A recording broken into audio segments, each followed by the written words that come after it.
this year, I'm the coordinator for Passing the Baton, which is an Olympic legacy project.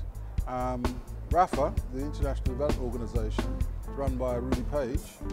We worked hard all the run up to the Olympics, and we were designated for a legacy, part of the legacy program by LOCOG, London Organising Committee. And I think we're still one of the only black-run organisations to manage to get through all the hurdles to get that designation.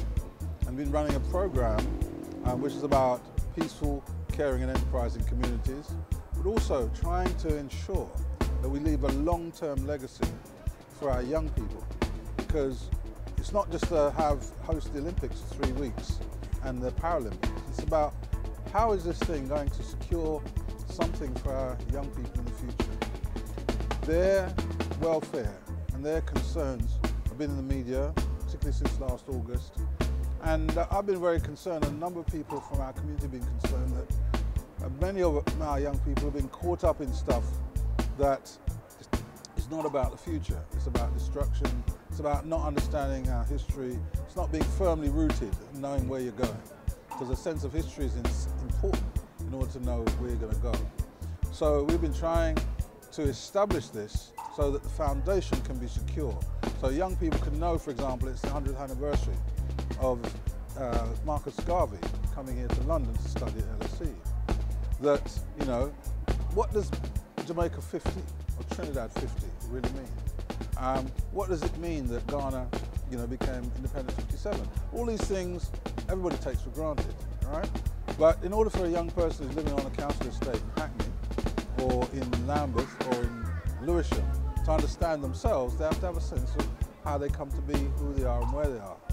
And this legacy is about trying to connect them with that, but also then give them knowledge, contacts, help them build their skill base. So in these very difficult times, they have some future, both economically, socially, culturally and spiritually. So we're seeking to connect with all the different initiatives going on, trying to open up young people to those experiences, help them build their contact base, their knowledge base, so in the medium to longer term, they can look forward positively to the future.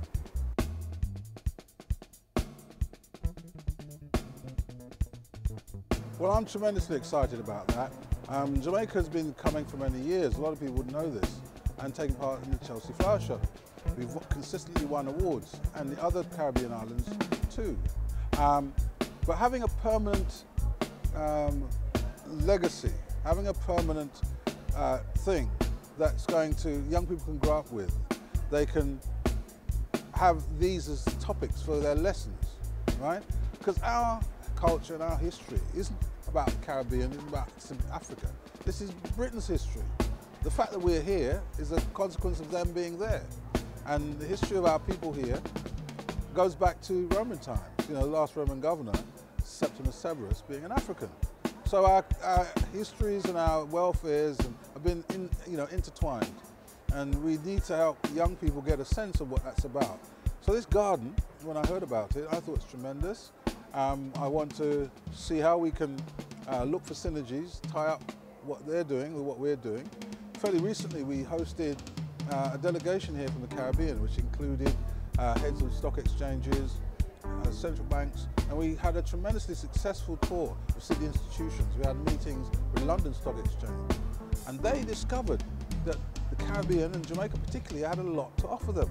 That we've developed packages for schools that are teaching young people trading skills, and young people in schools in Jamaica, they're playing a thing called the stock market game, and they're doing better than the licensed traders.